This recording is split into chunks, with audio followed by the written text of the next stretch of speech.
Welcome to Fresh Off the Set. I'm Kari Hawker-Diaz. And I'm Brooke Mangum. Thank you so much for joining us today. Yes, it's so good to have everyone listen in. Okay, Brooke, I have a question for you. Okay.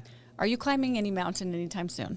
You mean my pile of laundry that I call Mount Laundry that I'm going to summit later today? That is the only mountain that I climb in my life. That is it. You know what? It's true. If I do any hikes, it's very little, like easy ones for the child. I say it's for my 6-year-old, right? Because we have to be easy for her, easy for me. I'll tell you what a hike is, Kari. It's a walk that sucks. That's it. I'm not hiking anywhere. Anybody that does this, I have so much respect for. And I see it. I'm like, oh, the beautiful world. Maybe I could get into this. And then I try.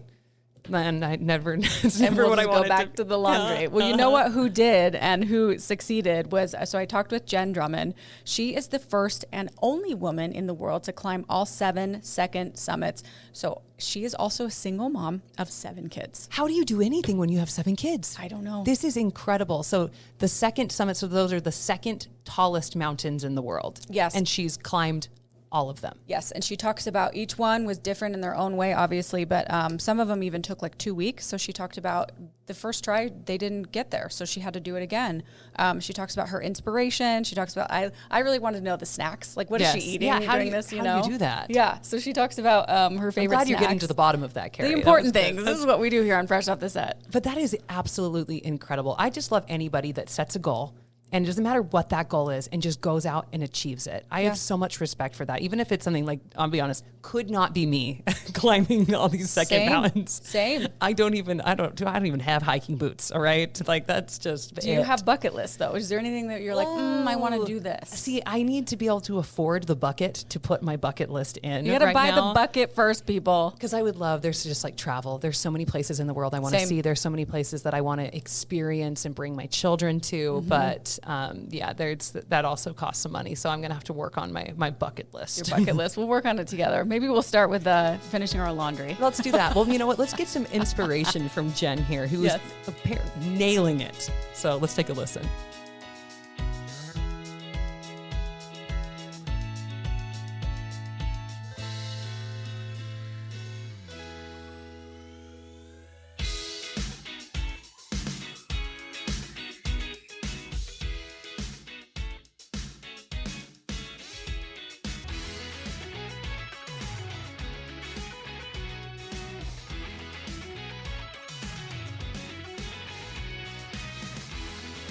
Jenn Drummond, thank you so much for chatting with me today. It's so nice to talk to you. I know. Thanks for having me. So fun. Of course. You are, so if people don't know, you are the only woman, first and only woman to climb the 7 second summits of the world. Tell us what that is if people aren't familiar and what inspired you to accomplish this goal. Yes. So I had to find out what it was too when I was first introduced to the goal. So the 7 second summits are the second highest point on each of the 7 continents. Wow. It's a mouthful, isn't it? Right? Wow. So 7 mountains, 7 continents had not been done by a female before. And the evolution of this goal was something kind of fun. I got into a car accident in 2018, which was not fun. But it really woke me up to the fact that, hey, we have this one life to live. There's things I want to do. What should I start doing? I was turning 40 in 2020. So I decided I wanted to climb a big mountain to launch that decade and celebrate my 40th. So I ended up climbing a mountain called Ama de Blanc, which is the Paramount Pictures logo, for those of you that know that logo. Oh, yeah, very familiar. Yeah. And, I'm homeschooling at this point because COVID hits and kind of derails all of our plans across the globe. And my son is struggling with this math homework. I'm like, listen, buddy, we do hard things. You've got this. He looks at me and he goes, if we do hard things, why are you climbing a mountain called I'm a Dumb Blonde instead of a real mountain like Mount Everest?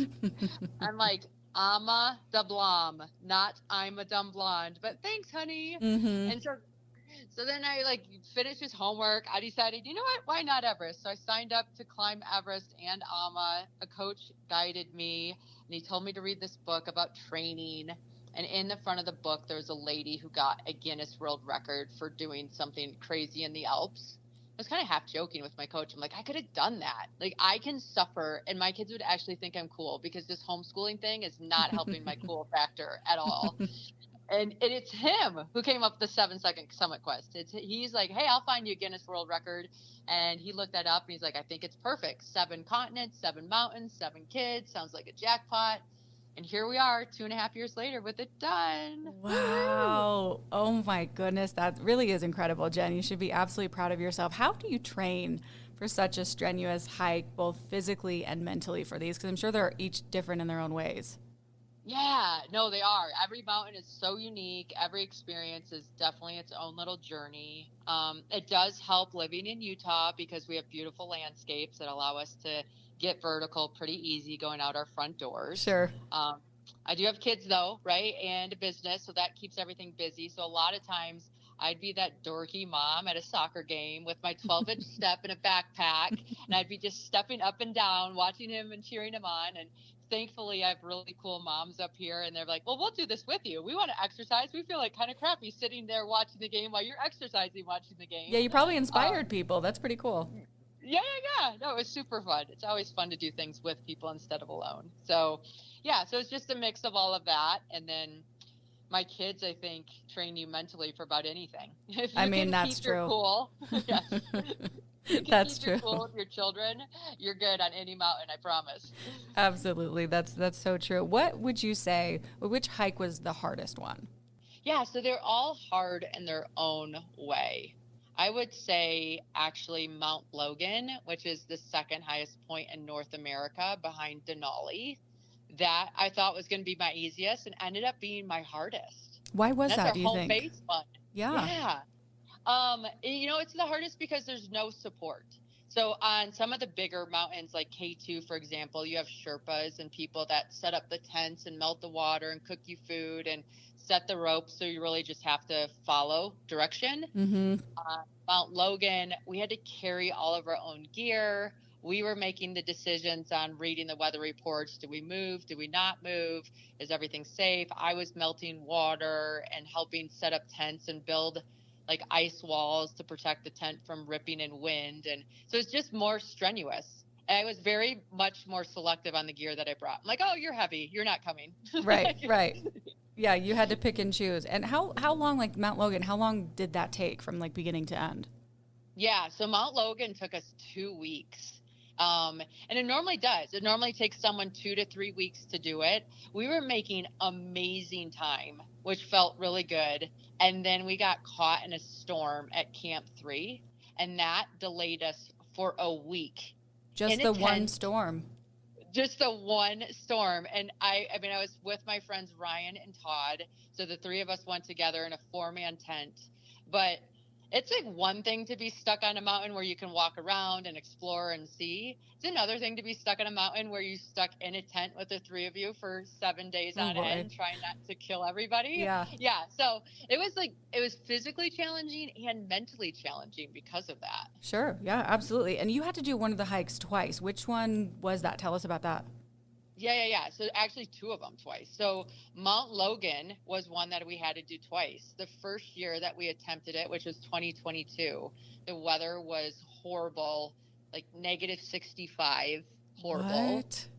Yes. And so we couldn't melt water. It just wasn't safe to be on the mountain. So we had to pull off for safety reasons, and then went back in 2023 and luckily had success. And then K2 was my other one that took 2 times.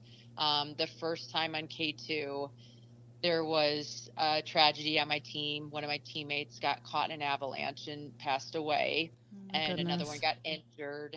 Yeah, and I was on the mountain ahead of them. We were not in the same hiking group together per se, but it was still my teammate. And I realized it's more important to be there for your people than it is to summit a mountain. So I came down and helped with all of that. And by the time I got down, it was too late to go back up and safely try to summit again. So came back to the U.S. and luckily checked that one off the list in 2022. And redid it again. What would you say are some of the challenges that you've faced, other than that, that's obviously was a big one that you just mentioned, that you faced during your journey, and how did you overcome them? Yeah, I would say traveling to different countries and understanding different cultures and allowing cultures to be different. right? Like I think a lot of times we go places and you have this idea in your mind that this is the way it should be done, or this is right, or this is whatever. And then you go to a place that doesn't celebrate whatever you're doing or doesn't do things the same way you do. And you're like, that's wrong. Like, wait a minute, why am I saying that's wrong? That's not wrong. That's just my version. They're allowed to have their own version. Right. Something as simple as driving on the other side of the road. Right. So, I mean, like there's simple things like that. And then there's more complex things of if someone dies, do you bury them or do you let them just lay where they died because that's giving them back to the universe? And it opens your mind to so many different ways of doing life and allowing yourself to appreciate those different ways and still stay steady in what works for you. That's so interesting. I'm sure you learn a lot. I can only imagine things on those hikes, on those mountains, about just life in general and everything that you have to face once you get back down. What would you say motivates you on every hike and keeps you going? Because I'm sure you had those moments where you're like, I'm done. Yes, lots of moments, like lots and lots of moments. I think that's why we all celebrate the summits, because there's about 1,000 moments before that summit that you're like, I don't really want to be here. Yeah. I didn't know why I signed up for this. Right. But no, I would definitely say my kids are my motivation. Aww. I know they're watching. I know they're keeping record. I know that if I can do things and overcome things, then it gives them permission and abilities to do the same. So a lot of times when it got hard, I literally would go, okay, this section's for Jack. And then I would just start thinking of all the things I was grateful for my son, Jack.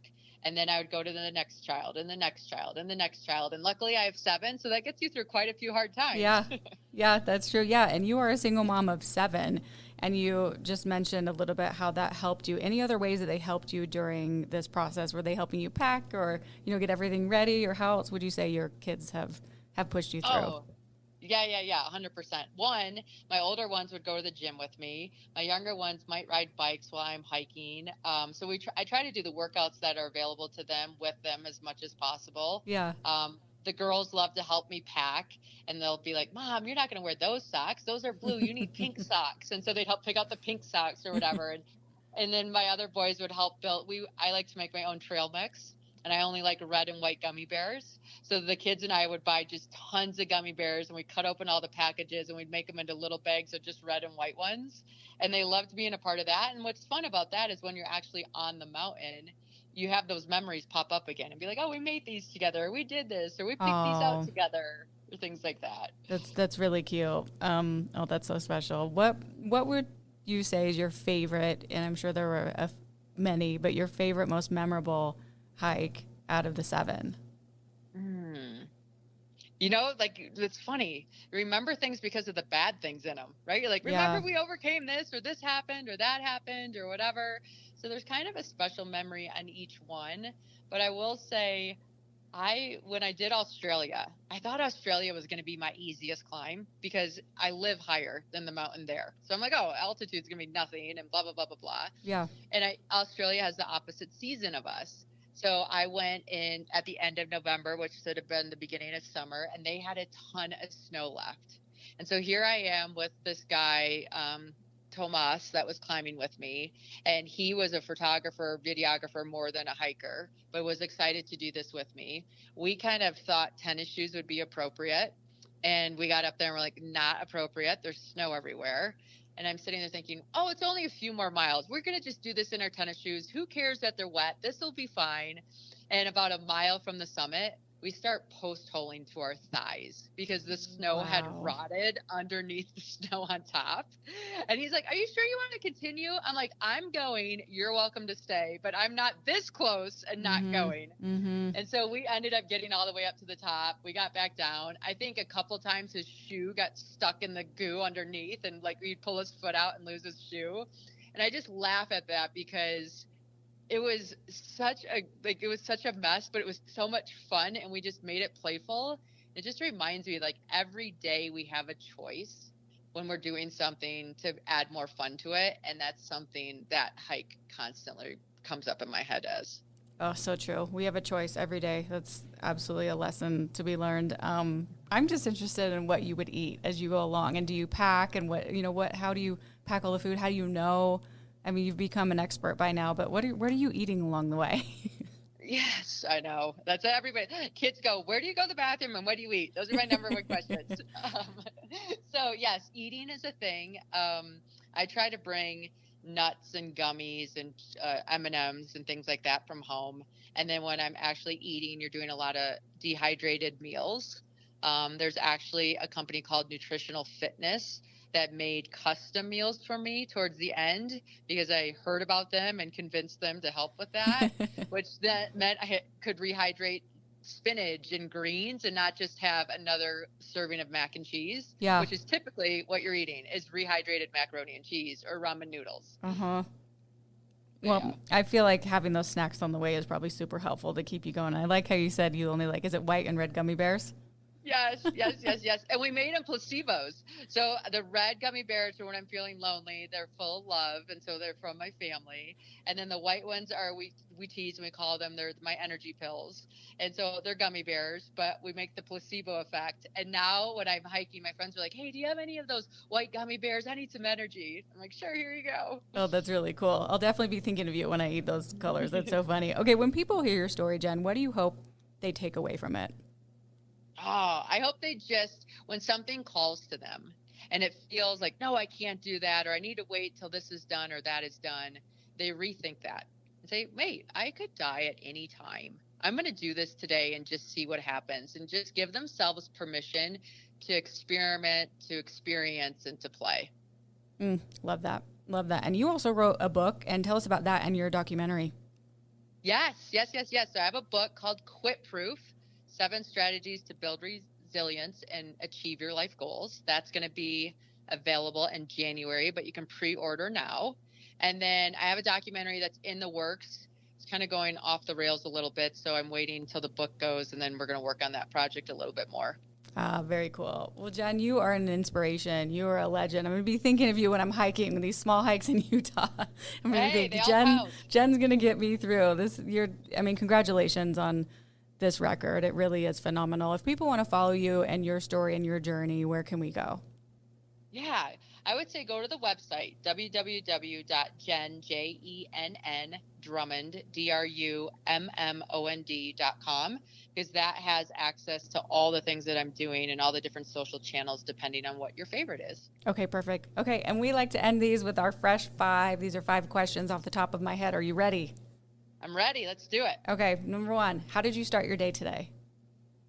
Shower. Love it. Are you a texter or a caller? Texter. And do you like to cook? No. She has people do it for her and prepare her meals. Yeah. Favorite book or movie? Do you have one or the other? Ooh, 7 Habits of Highly Effective People. That's good. That's good. Okay, and last one. What are you most excited about in life right now? Oh, my kids come home from camp on Monday. I can't wait. Yay. I love it. Okay, perfect. Jenn, it was so fun chatting with you. Thank you so much. Congrats on all your success. And please come back on the podcast and, of course, on our show, too. It's great to talk to you.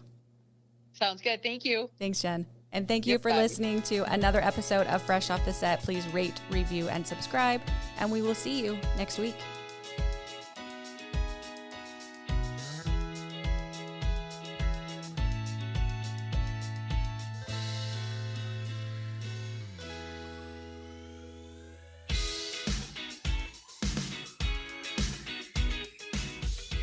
Congrats, you made it to the end. If you want to continue to freshen up your day, you can watch us on Fresh Living every weekday on CBS Channel 2 in Utah at 1 o'clock. You can also watch us on our YouTube channel, KUTV Fresh Living, and follow us on social media. We will see you next week.